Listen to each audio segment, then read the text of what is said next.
अस्सलामुअलैकुम रहमतुल्लाहि व बरकातहू। वंस अगेन ज़ारा शाह में United human right council Pakistan ख़वातीन विंग की मरकज़ी सदर। अच्छा, ये केस जो है ये खातून वाला, ये हमारे घर में जो आया है, ये हमारी United human right council Pakistan ख़वातीन विंग की मैं तो हूँ सदर। हमारे सरपरस्त आला राना तनवीर भाई ने ये केस मुझे रेफ़र किया क्योंकि हमारे इदारे में ये केस आया। तो इस औरत को जो है कि मुख्तलिफ ग्रुपों में ऐड किया जाता है और कुछ घटिया खवातीन, जिनको मैं घटिया नहीं, घटिया से भी घटिया बोलूँगी, कि इसका मोबाइल भरा हुआ है, फजूल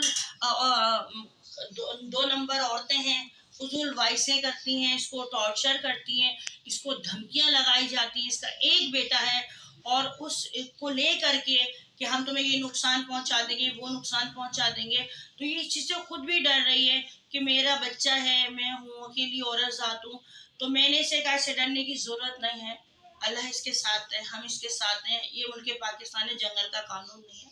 United human right council Pakistan के हमारे चेयरमैन साहब अब्दुल अजीज ज़राई जी, हमारे सरपरस्त राना तनवीर भाई और हमारे चीफ ऑर्गेनाइजर राना सईद अंजुम, राना यासीन जी, इसके अलावा मैं कानून नाफिज करने वाले तमाम इदारों से रिक्वेस्ट करूँगी कि इस औरत को अपने आप को सिक्योर करना है। और एक और है, क्या नाम है इनका? नोमान मलिक। नोमान मलिक ये हैं, इनका इसका ताल्लुक भी जनाब हैदराबाद से है। ये है नुमान मलिक, इसका ताल्लुक हैदराबाद से। हैदराबाद के हमारे सदर आलम खान जमाली साहब, जरा ये देखिए नुमान मलिक कौन है ये। और इसमें इतने दीदा दलेरी है कि एक औरत जात को ग्रुप के अंदर लान तान करता है, उसकी इज्जत की तजलील करता है, उसको गलत काम की ऑफर करता है, और जब वो इस चीज पे आमादा नहीं होती तो उसको जान से मारने की लोग धमकियां लगाते हैं। हाँ, और फिर वो औरतें जो घटिया औरतें हैं, वो इस औरत को तंग करती है, ना सुबह ना शाम ना दिन ना रात, ना वो खाना खा सकती ना वो सो सकती है।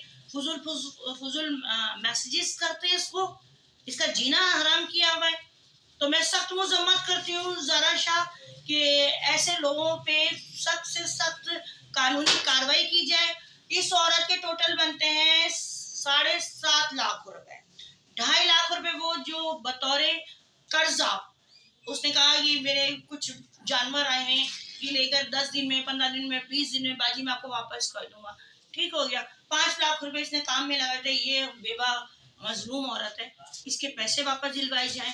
इसकी जो तस्लील की गई है इनको चाहिए कि इससे माफी मांगी जाए। आलम खान जमाली साहब, आप हैदराबाद से ताल्लुक रखते हैं, आप हमारे यूनाइटेड के वहाँ के सदर हैं, आप इन लोगों से मुलाकात करें, मैं कह रही हूँ आप लोगों से। और दूसरी बात, ये जो औरतें ग्रुपों के अंदर, इनके ग्रुपों के अंदर एक औरत होगी, तुम दूसरी औरत की तस्लील करती हो, लानत है तुम्हारी जिंदगी में, तुम लोगों को शर्म नहीं आती है? एक औरत की तस्लील करती हो, खुद तो तुम लोग गलत हो, दूसरों को गलत बनाने में तुम लोग मजबूर कर रही हो। जी मेरी प्यारी बहन, कुछ कहेंगी आप? बस यही सारा कुछ है कि मैंने आपको बता दिया है कि मुझे जिस तरीके से थ्रेट किया जा रहा है, रात के 1 बजे ग्रुप बनता है, फिर पूरी रात ये जलालत गंदगी करते हैं, पूरी रात ये फजूल करते हैं। जिस बंदे के साथ मेरी बातचीत है उस तक मुझे पहुंचने नहीं दिया जाता है, मेरे सवालों के वो जवाब दे नहीं सकता है, मुझे वो फेस नहीं करता है। फिर ये सारे के सारे लोग आगे आ वही मोबिन जो आपका भाई बना, मोबिन वो भाग जाता है। फिर ये सारे लोग मुझे बस सिर्फ मुझसे ही सवाल हो रहा होता है, एक तरफा बात हो रही होती है, और बात ये कहते हैं कि हम इंसानियत के नाते ये फैसला करवाना चाह रहे हैं। तो भाई फैसला दोनों तरफ से होना चाहिए, मेरी भी सुनो, उसकी भी सुनो। अच्छा, मोबिन का आपका लेन देन हुआ जब ये लोग काम मरे हुए थे? नहीं, यही तो ये लोग कहते हैं कि फिर हमसे पूछ के जब आपने नहीं किया था तो फिर हम। अच्छा, कोई अगर इस औरत की फेवर करता है उस पेज के अंदर या ग्रुप में, कोई भी अगर इस औरत की फेवर करता है, क्योंकि इसके पास तकरीबन 2-2.5 हजार वॉइस नोट है, 2-2.5 हजार वॉइस नोट है। अगर मैं सुनने पे आऊंगी तो सुबह हो जाएगी। मैंने सुना कि जो इस मजलूम औरत की दिफा करता है या उसका साथ देने की कोशिश करता है, बहन समझ के, बेटी समझ के, तो उसके ऊपर लान तान की जाती है, उसके ऊपर गंदे गंदे इल्जाम लगाए जाते हैं कि तेरा क्या ताल्लुक है, तेरा क्या वास्ता है। उसको धमकियां लगाई जाती हैं कि बड़े बड़े ट्राले गुजरते हैं तो अचानक से भी हादसाती मौत भी हो जाती है, तेरे छोटे छोटे बच्चे हैं, तेरे साथ ये हो सकता है। तो ये लोग बदमाश हैं क्या? बदमाश हैं क्या? तो इनको खुदा का वास्ता है कि मैं कानून नाफिज करने वाले इदारों से रिक्वेस्ट करती हूँ कि इनका ज़रा रस्सी टाइट की जाए और इनके ऊपर सख्त कानूनी कार्रवाई की जाए। हैदराबाद से ताल्लुक़ रखते हैं नुमान मलिक और सोहेल भी नाम है, एक सोहेल और जुबैर मलिक, वो तो है कराची नदीम से। मेमन भी है। नदीम मेमन, आप अपने मुंह से बताएं कौन कौन से नाम एक हैं? नदीम मेमन है, एक जुबैर मलिक है जो मुश्तक वॉइस में पहुंचाता है, ठीक है, और एक मुबीन है जिसकी तरफ मेरे पैसे निकलते हैं, जो मुझे फेस नहीं करता, भागा हुआ है। और इसके बाद एक सोहेल है, वो भी इन्हीं के साथ ही होता है। नोमान मलिक है जो सिर्फ और सिर्फ बदतमीजी और गालियां, जिसको केस का मालूम ही नहीं है कि मेरा और उसका केस है क्या, उसको पता ही नहीं है। और यहाँ पे जितने लोग बात कर रहे हैं इनमें से किसी को नहीं मालूम है कि केस असल में है क्या। आप ये चाहते हैं कि ये लोग आप मतलब मुख्तलिफ लोगों को धमकियां लगाते हैं, आपको धमकियां लगाते हैं, अगर आपको कुछ होता है, आपके बच्चों को कुछ होता है, तो उसकी जिम्मेदारी ये लोग होंगे जिनके नाम आप ले। लाजमी बात है, ये सारे ठीक है, होंगे। पैसा तो खैर आने जाने वाली चीज है, पैसा तो इनको चाहिए क्योंकि इन्होंने कर्जा उठाया हुआ है, मगर इनके बच्चे या इनके ऊपर को अल्लाह ना करे, अल्लाह ना करे, अल्लाह ना करे, इतनी सी भी आंच आएगी तो उसके जिम्मेदार ये वो बंद होंगे जिनका नाम ये ले चुकी है। मोबिन, नुमान मलिक, जुबैर, हाँ, और एक नदीम मेमन है, नोमान मलिक है, मुबीन है, सोहेल है और जुबैर मलिक है।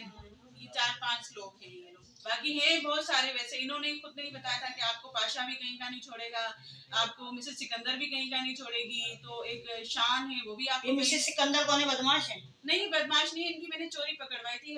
वो लाहौर में ये बर्ड सेल कर रही थी, यानी 2 रुपए की चीज 50 रुपए में सेल कर रही थी, और उसके सबूत मैंने। अब औरतें भी इनको धमकियां लगाएंगी। हाँ। वो मेरे पास अच्छा खैर, मैं सिंध हुकूमत से रिक्वेस्ट करती हूँ, सिंध गवर्नमेंट से रिक्वेस्ट करती हूँ, मुराद अली शाह साहब, आपके सिंध के अंदर आपकी हुकूमत में बहुत कुछ हो रहा है, बहुत कुछ से मुराद आप समझ रहे हैं कि मंशियात सरेआम, औरत की फाशी सरेआम, औरत की तजलील सरेआम, और कोई काम मेरी समझ में नहीं आ रहा कि सिंध गवर्नमेंट में ये क्या हो रहा है। कराची तो बिल्कुल बर्बाद हो चुका है। सिंध गवर्नमेंट से मेरी हुकूमत है, सिंध पुलिस से मेरी रिक्वेस्ट है कि खुदारा ऐसी मजलूम औरतें जो चादर और चार दीवारी के अंदर रहती हैं, उनको चादर और चार दीवारी के अंदर रह के मेहनत मजदूरी करने दें, उनको रोडों पे ना लाएं, इनको इतना ट्रेड ना करें, इतना मजबूर ना करें कि वो बेचारियां अपने हक के लिए रोडों पे निकल आए, और रोडों पे निकलने के बजाय वो गलत हाथों में आ जाएं, इंसाफ की तलाश में किसी भेड़िए के मुंह लग जाएं, किसी मगरमच्छ के हाथ चढ़ जाएं, तो अपनी इज्जत से भी जाए। जिस औरत ने 17 साल बेवा जिंदगी गुजारी हो और वो आज अपनी इज्जत खराब करवा के बैठ जाए, तो मैं इसका जुर्मदार, इसका गुनाहगार सिंध हुकूमत को ठहराऊंगी। तो मेरी आपसे रिक्वेस्ट है कि इस मजलूम खातून का साथ दिया जाए, भरपूर साथ दिया जाए, और अपनी ज़ारा शाह को शुक्रिया का मौका दिया जाए। इसको और इसके बच्चे को कुछ होता है तो उसकी जिम्मेदारी ये लोग होंगे। जो परिंदों का जो बिजनेस है विदाउट लाइसेंस के ये लोग कर रहे हैं, इसको बंद किया जाए। बहुत कुछ हो रहा है, बहुत कुछ स्मगलर हो रहा है हमारे मुल्क के पाकिस्तान से, बहुत कुछ हो रहा है।